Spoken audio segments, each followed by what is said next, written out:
I'm a 50-year-old man who was married to my wife, Laura, 48, for 23 years. We raised 3 children together: Sophie, 22, Noah, 19, and Mia, 17, soon turning 18. Our life seemed stable until Laura dropped a bombshell that shattered everything. She confessed to a 2-year affair with her coworker, James, 27. I'm using pseudonyms for privacy. A week ago, she sat me down, admitting she wanted to take her relationship with James further, claiming our marriage had lost its spark. With our kids nearly independent, Sophie working post-college, Noah at university, and Mia preparing for adulthood, Laura felt it was time to be honest. Her words crushed me. I'm grateful the kids weren't home to witness my breakdown. I pleaded with her to stay, to work on our marriage, but she insisted she couldn't continue in what she called an empty relationship. Her cold detachment stung as she patted my shoulder, offering hollow comfort, treating me like a stranger rather than her husband of over 2 decades. After 30 minutes, I pulled myself together, stood, and told her to leave. She seemed shocked by my shift from desperation to resolve, but she grabbed a packed bag and left without argument. I collapsed in tears until Mia came home. Seeing my pain, she pressed for answers, and I told her the truth. She was stunned, immediately contacting her siblings and my brother, Tom, 45, who rushed over.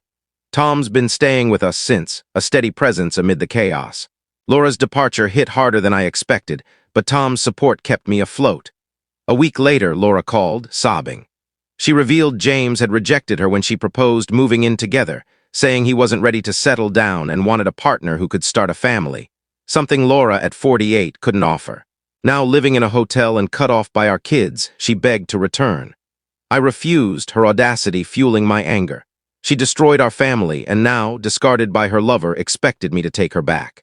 I ended the call and powered off my phone, done with her games. The next morning, I found bitter texts from Laura, accusing me of poisoning the kids against her and mocking my appearance, claiming she cheated for something new. Her blame shifting was absurd. With Tom's encouragement, I began divorce proceedings. Laura was served papers and fired back with vicious messages, claiming I'd ruined her life.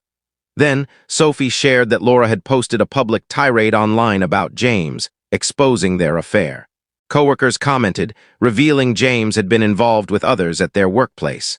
Laura's fantasy had imploded publicly. As we moved toward divorce, I felt nothing for her. My kids and I started therapy, and Laura's downfall felt like poetic justice. She'd thrown away our family for a fling, only to end up alone and humiliated.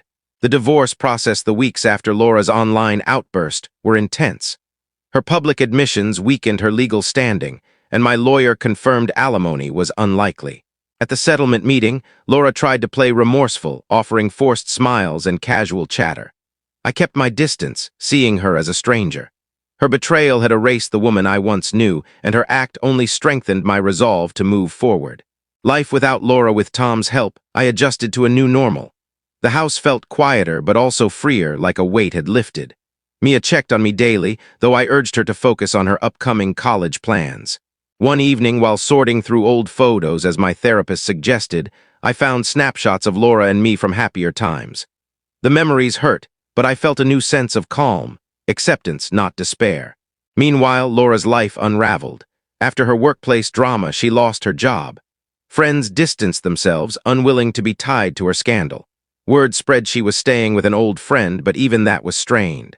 James added insult to injury, mocking her in a now-deleted social media post. Her fairy tale fling had become a public embarrassment. Rebuilding bonds, the kids struggled. Sophie refused to speak to Laura, consumed by anger. Noah buried himself in schoolwork, avoiding the topic. Mia, ever compassionate, admitted feeling torn, furious yet pitying her mother.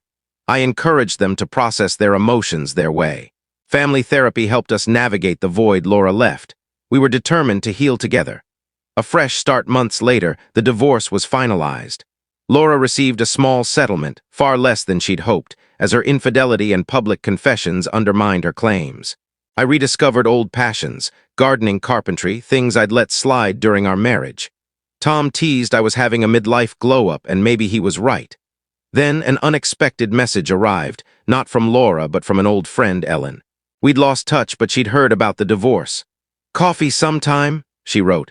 I hesitated, unsure about trusting again, but the idea felt less daunting than before. Laura's final plea just as I began embracing my new life. Laura appeared at my door, disheveled and tearful, begging forgiveness. "I lost everything for one mistake," she cried. "The kids won't talk to me. I have no job, no home. Please let me see them." I stood firm. "It wasn't one mistake, Laura. You lied, betrayed us, and only returned when you ran out of options. The kids will decide for themselves, but not today." She left, defeated. That night, I blocked her for good. Moving on a year later, life is calm. Mia's excelling in college, Noah's interning overseas, and Sophie's planning her wedding. Tom checks in regularly, though he's back to his wandering ways.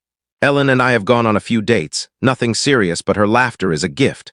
Laura, rumor has it she moved out of state, working retail or maybe dating again. I don't follow her story. The wounds linger, but they don't define me. I've found peace.